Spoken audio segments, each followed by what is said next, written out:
Okay, we're in Tacloban, and we're doing relief work here. And I heard an interesting story about a pastor that they were going to kill him and rob him of a motorcycle. And he did something extraordinary. And I'd like him to tell us about it in his own words. But could you tell us about the storm and how many people died in this city? Yeah. During this storm, I was actually in my place in the other province in Samar, and it was when I woke up in the morning, I saw a big ship in front of our house, and it was already capsized. And then we saw 18 people died. They were floating in the sea. And then one motorcycle came from another place, and he told us that there are so many people who died in another town. And so right after that, 4 pastors, including me, we went to that place, and we saw a lot of people at the ground, children, old men, people, they died. They were washed up. 85% of the town, the name of the town is Hernani, and that 85% of the town, they were all washed up. And I even helped, having that mass grave, I helped carrying the bodies. We dig a big hole and put all the dead bodies there. And I already heard the news that here in Tacloban City it was the same, because the devastation, the aftermath, and I heard that a lot of people died here in Tacloban. So on that, after 5 days, I decided to come to Tacloban. And you because my family are here, my brothers and sister are here. I have niece and nephews here, and I was born in this place. I became a Christian in this place. So can you tell us your name, Pastor? My name is Pastor Pascual. Okay. And when I came here, it was already dark. I took usually I could only take a 4-hour drive coming here, but during that time, because of the debris in the road, a lot of people dead in the road. There were also animals, carcasses of the animals like cows and carabaos. They were in the road, and it was so stinky, And then we were able to get inside Tacloban for 3 hours before you could get to Pascual because of the traffic in the road coming to Tacloban. So in the morning, I went to my friend's house upstairs, and I got my cell phone signal, and I tried calling one of my brothers, my twin brother, and I was able to call him up, and he said, "We are no longer here. They went to Samar, northern Samar. They get away from the typhoon. My sister and the rest, they all went there to northern part of Samar." Then so in the afternoon, I decided to go back to my place in Borongan, eastern Samar, but it was already dark. And one of the military told me not to travel in the evening. But I said, I need to go back. I need to go back because my wife and my kids, I only told them that I will stay here overnight. And how many kids do you have? I have two young boys. Okay. I have 2 boys. And so I decided, but I already heard that going out is too dangerous because there are so many people, they were being robbed with the motorcycles, vehicles. I already heard that. Well, Pastor, I talked to a guy and watched Fox News interviewing, and he was a missionary, and he landed in Manila, and he said that it is terrible in Tacloban. He said if you have food, they will kill you for the food. Yeah. That it's total anarchy, and so you were actually in the very middle of it. Yes. I saw people, getting all the food anywhere they could see a food, gasoline. And so when I'm about to go out from Tacloban, suddenly it was too abrupt, but there were two men. I was riding with my motorcycle, and there were two men, and the other guy, pointing a knife here in my stomach, and the other guy was pointing a knife here in my neck. But they didn't notice my bag that has a gun, because I'm wearing this black, and I was wearing a helmet, so they didn't recognize my face because and they said, you get away from that motorcycle because we want to take that motorcycle. So they were actually going to rob you of your motorcycle. Yeah, they were trying to get my motorcycle. They were after my motorcycle.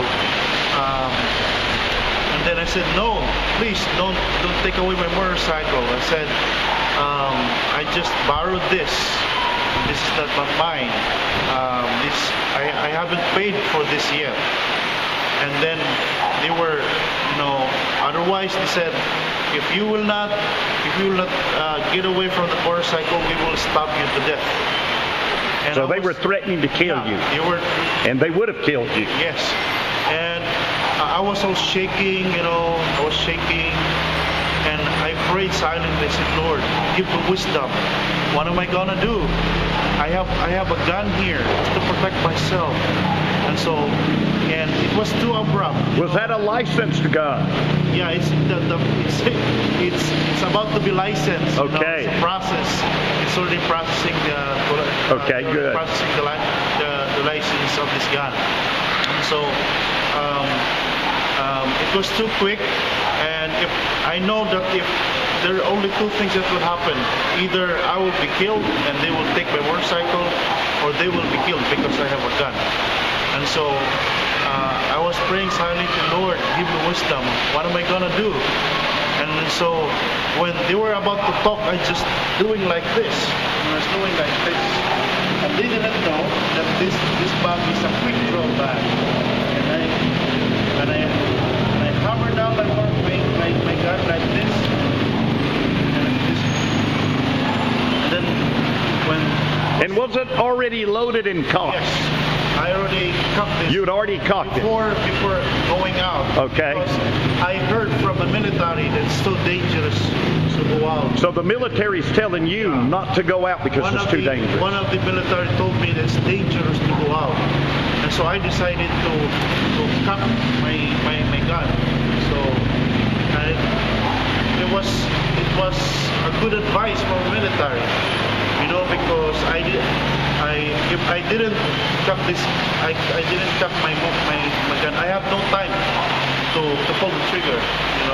I cannot pull the trigger, and so I decided there was one knife here, and I do like this, and the hand of the robber, like that, and then I shoot.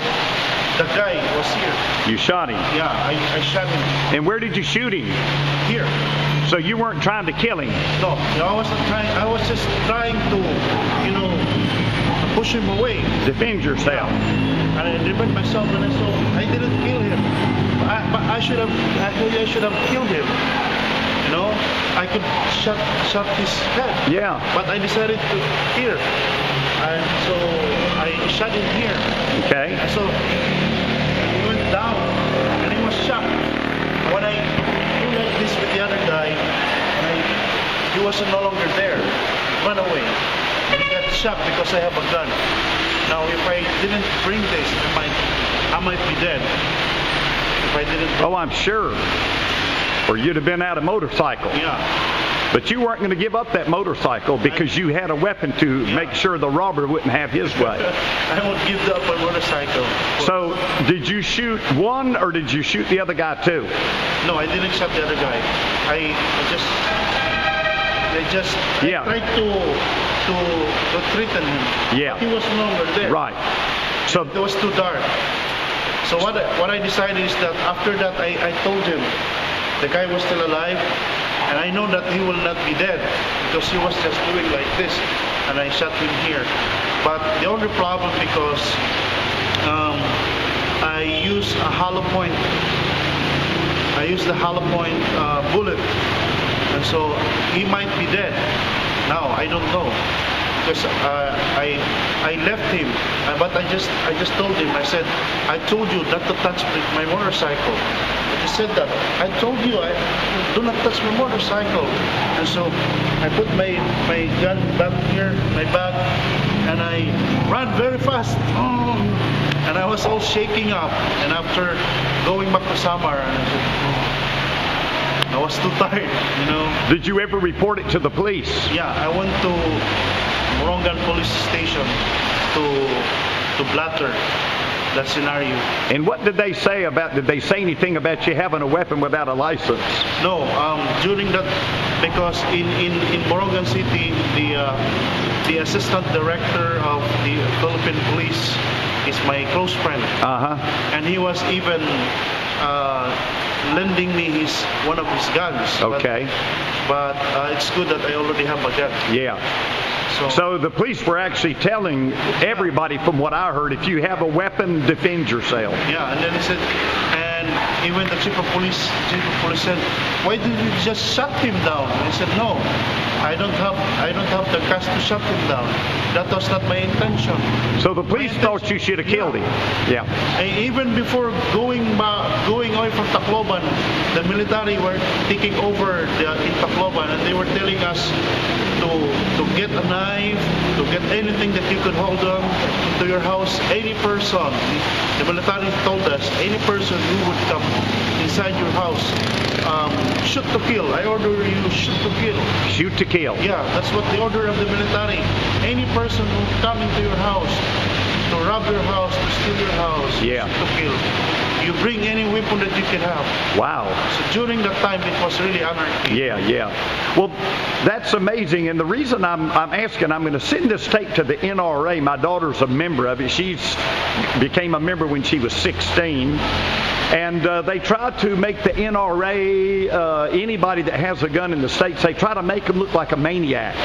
And what you've told us, the authorities were saying, shoot to kill. Anybody with a gun, defend yourself. And you did not want to kill anybody. No. And it's amazing because you're a pastor. You reach out to people. You minister to people. You know, I also believe that even as pastors should be the one who has the authority to carry a gun, because we have the Holy Spirit. Amen. We can, by God's grace, we can control ourselves. We don't have no desire to kill people. Yeah. It's just to defend ourselves. Yes. Well, I agree, and I'm going to send this to the NRA because this is a classic example of why everybody has a right to carry a gun. You'd be probably dead right now.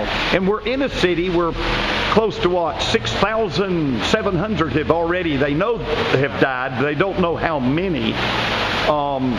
And you were in this city and almost lost your life, and it hadn't have been for that quick draw case and the gun, you would have probably been dead, because the robbery, even in the Philippines, it's bad, but in a disaster area, they were completely out of control. Well, thank you very much, Pastor, for sharing that, and I'm glad you're alive, because what this world needs is more pastors like you. All right, and we're in the church, and I'll show you some of the devastation. This church held up pretty good. We slept in here last night with some other people, and if you look, you can see some of the devastation. That guy just built him a hut. You can see everything's gone. Over across the street is a seminary, and it was destroyed. You can see by that. You can see the devastation. It's all over. Anyway, thank you, Pastor. Appreciate it.